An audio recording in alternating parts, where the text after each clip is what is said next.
Hey everybody, welcome back to the channel. We're going to be reacting to a video today from a guy who doesn't really like Palantir, in my opinion, also doesn't really understand every little detail about Palantir. It's a bearish video on Palantir. It's from Bloomberg. Now, he doesn't have the worst arguments in the world. The problem is the arguments are so rooted in just the numbers and just the kind of like lack of growth percentages, lack of this, lack of that, and not the actual overall story, that it makes you think he's analyzing the company from a purely numerical perspective, purely empirical, not qualitative. And at some level, you need the qualitative along with the empirical in order to be able to make what I believe is an informed investment thesis on Palantir, no different than making a informed investment thesis on Tesla back in 2014 to 2019. Not saying Palantir is Tesla, but you need both components to actually be able to understand what the company's doing. So this is a video from Mandeep Singh. I believe he's an analyst, and a lot of people were tagging me in this video saying I had to react to it. So let's take a look at what he had to say and what were his overall thoughts on Palantir. Let's get into it. Looking at the stock price reaction right now, down about 12% after hours trading, and the only negative headline I can see is that its full year revenue forecast, it now sees it above 2.21 billion. Previously, it had anticipated 2.19 to 2.24 billion. You take the midpoint of that forecast, it's $2.215 billion. So it's basically giving a more narrow version of the same revenue forecast. Is this just disappointment that Palantir didn't raise its forecast? I mean, look, when a stock is trading at, 18, 20 times sales, 13 to 15% growth is just not going to cut it, because investors are going to look at your valuation multiple relative to growth. Mm-hmm. There are a number of software companies out there that are growing 35, 40%. Snowflake, which competes directly with Palantir. Why would you pay up 18 to 20 times sales when... So a couple things there already.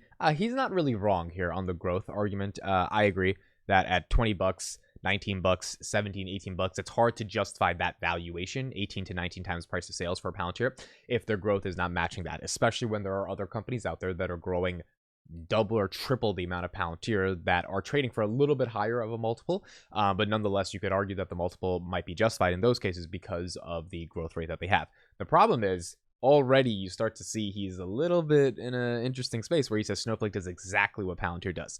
That is incorrect. There are certain pockets in which they compete, but already you start to see a little lack of understanding, because no serious analyst would say Snowflake does exactly what Palantir does, because that's just not true. I mean, Snowflake's not in Ukraine. Snowflake's not in the Ministry of Defense. Snowflake's not competing for the NHS deal. Snowflake is creating a data lake. Palantir is creating a data ontology. They're a little bit different from each other. Snowflake doesn't even have a generative AI product that I believe is out in the market yet, whereas Palantir has AIP that has 400 customers that are on board. So there's a little bit more nuance to get in there, but I think he was correct about the valuation given the lack of growth. And, a company is going 13 to 15%. And with Palantir specifically, they gave a $4 billion revenue target by 2025.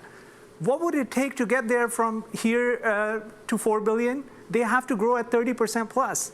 Right now, they're growing at 13 to 15%. Yeah. How do they grow at 30% plus over the next 2 years when the IT environment is getting tougher? Yeah, so... Again, here, I mean, yeah, first of all, management guided for 13%. Obviously, I know management said 30% a couple years ago, and that seems to have kind of disappeared in terms of that analysis. I think personally 4.5 billion by 2025 is still in play. The question just becomes if they're going to be able to monetize AIP. So if his whole argument of like the IT environment is getting more competitive, how are you going to be able to compete? That's actually good for Palantir. The IT market is getting more competitive, so the answer to competing is a solution, a product that is just far better than the others. And if AI infrastructure and LLMs is going to be, Bloomberg estimates 10% of budget spending for all enterprises over the course of the next 2 years, then you're going to give it to a handful of couple of players. And so that's where the growth trajectory is. AIP is obviously that roadmap. You've got to believe in that and have to see that vision in order for you to invest in the company. But it just seems like he doesn't care about that or take that into account at all in any of his analysis. Growth in the teens versus the expected growth at the 30% range. Palantir obviously tied to AI. We know that NVIDIA makes chips that do AI, as Romain was just telling us. What does Palantir do with AI specifically? Well, so they help you create a data lake, and the product was really, pioneered around leveraging location data, large amounts of data that's out there to help you solve for unique cases like cybersecurity, like terrorism. And I think what they're trying to do is to develop a general product. The problem they are facing is the hyperscalers are all competing in this market. So how could you compete with the likes of Microsoft, AWS, and Google when they're also selling the same solutions to the enterprise? So most of Palantir's customers are government customers. Yeah. And that's the problem. They can't, expand to commercial side. Well, that's So this is where he's either going to be right over the next couple of years or he's going to be wrong. The idea that Microsoft, Amazon, and Google are necessarily eating Palantir's lunch, I think, is incorrect. I mean, if they were eating everyone's lunch, a Snowflake wouldn't exist, a Palantir wouldn't exist, a Datadog wouldn't exist. Those companies are a bit more concerned with selling cloud compute.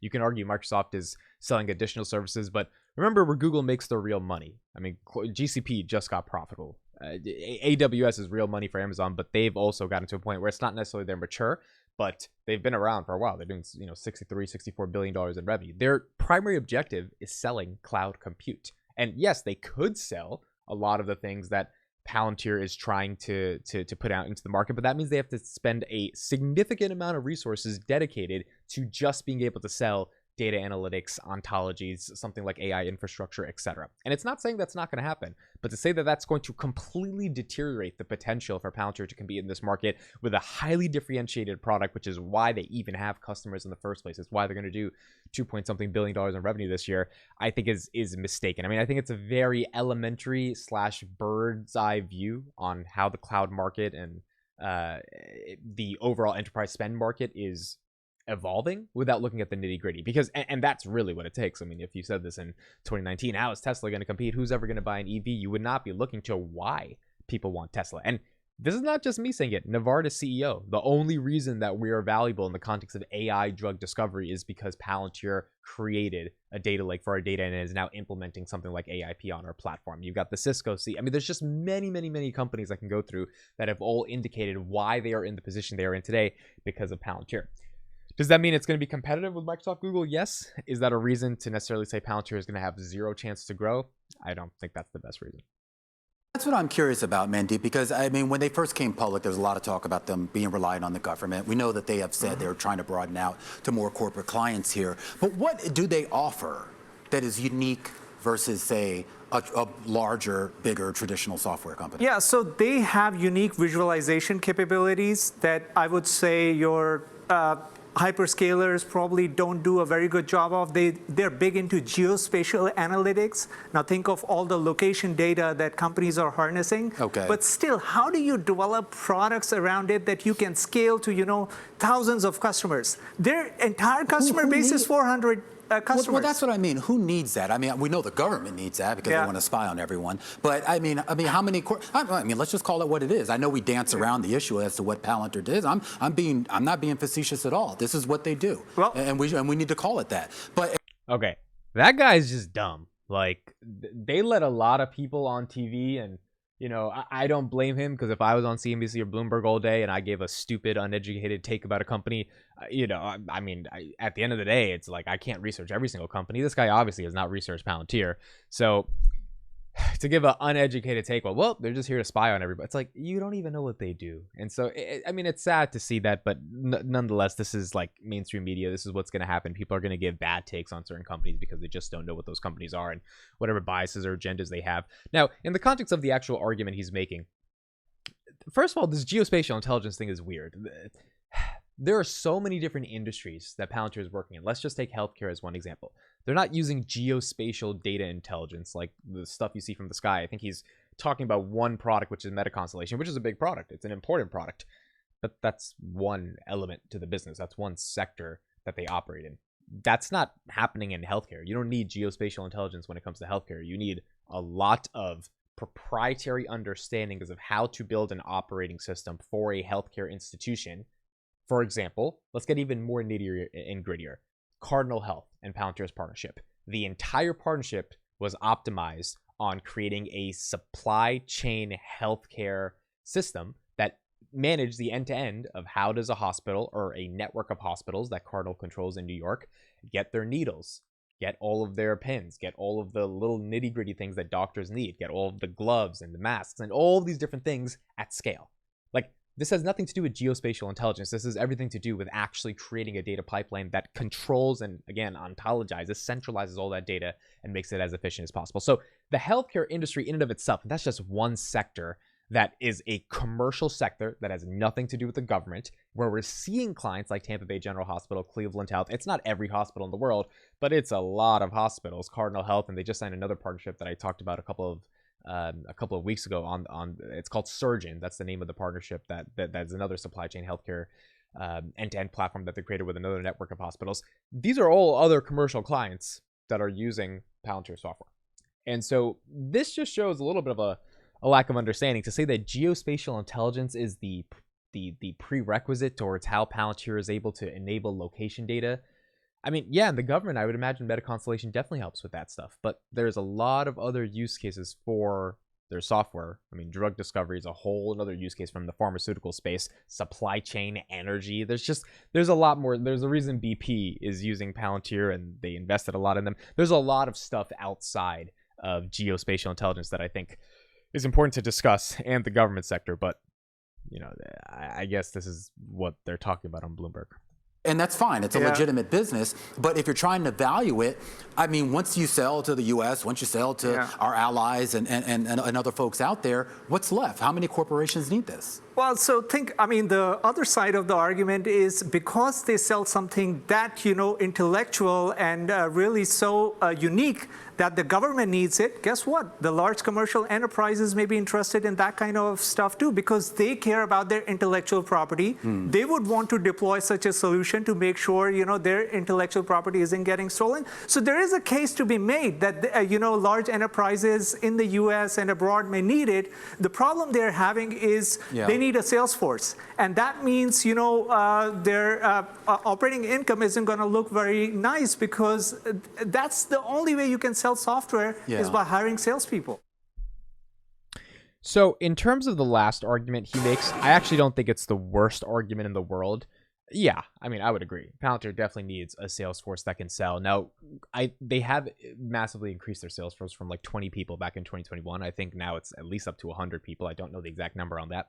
But they're a very unique institution selling a very unique product, and a traditional sales force, I believe, would help. I don't know if it would solve the cultural, I guess you could call it, conundrums Palantir has with traditional sales. And look, that's something that as a shareholder, I would hope they can solve, because a product is only as good as your ability to distribute it. This is the hard reality and truth. This is what 0 to 1 specifically talks about. You got to have distribution before you even care about product. I think Palantir is still relying on product over distribution from what I understand. I think that does need to be switched. Granted, I just don't think that's the biggest bear case, right? It's like it's such a silly bear case. Like, there's a lot of bear cases on Palantir. This one's silly. They don't have a good sales force. It's like, I think they can fix that. And look, in the next 3 years, if they can't fix that, if the revenue growth sucks, then I was wrong on that. But I do not think a lack of a sales force is going to be the existential epicenter for all of Palantir's problems over the next decade. I think that stuff will figure itself out. I mean, goodness, in 10 weeks, they rolled out AIP. They have 400 customers in the pipeline. 100 out of those 400, or 25% of those, are already using the product, which means they're more likely to be closed. They have 5,000 users on the platform. They're growing 50% month over month. This is in 2.5 months, when other companies like Snowflake, we don't even know if their generative AI application, in which they have to pay $150 million to acquire a company to help them build secure LLMs, in which they have to do an entire press conference with NVIDIA to say, hey, we're coming for the enterprise in a Snowflake NVIDIA partnership. We don't even know if it's out there yet. Like, we don't even know if it's in the hands of people yet. Whereas Palantir, we know it's in the hands of people. We know people are using it. We've seen an entire conference. We're getting a second conference in September. So, I mean, the idea that growth is not going to happen, that a sales force is not going to emerge, that they're not going to be able to expand this to thousands of clients, maybe that's correct. And if that's your biggest bear case, I will take that bet, because I'd rather have that be my bear case versus my bear case be I'm paying 25 times price of sales for a company like Snowflake that really doesn't have a moat around a product. Amazing distribution. Anyone can set up Snowflake, start paying $20 a month, and you're using it. But is that truly scalable in the grand scheme of things after everyone has that product? Is that truly an innovative company when you have to acquire random other companies just to be able to build new products? Is that really the product you want to own in the AI enterprise wars over the next decade? Maybe it is, but it's a broader bet around product being perfect and management being able to create better product versus a company that for 20 years has built product and management just having to figure out sales. I think sales is a little bit more easier. So the way the guy talked, it seems like he's implying buy Snowflake. And look, maybe you should. But if you go a couple of steps deeper, I just don't think paying double what Palantir is worth for Snowflake, or more than double at this point, is the most meaningful if you don't really know if you're getting a product that is going to change the world. And so I'm betting on the product that'll change the world, and marketing and sales will figure out it's not the hardest problem to solve, whereas product and building something people love is a lot more harder in the grand scheme of things. So that is my reaction to a more bearish take on Palantir by Mandeep Singh. Let me know what you guys think in the comments. Look, at the end of the day, I agree with him on valuation. I disagree with him on future trajectory and potential of growth. And that's just because I think I understand the company in a much more nitty-gritty way, so I'm able to give some analysis there. But he's correct on valuation. They've got to be able to grow to show that. I just think they're going to be able to grow into it. Thank you guys for listening so much. Appreciate it. I will see you guys in the next one.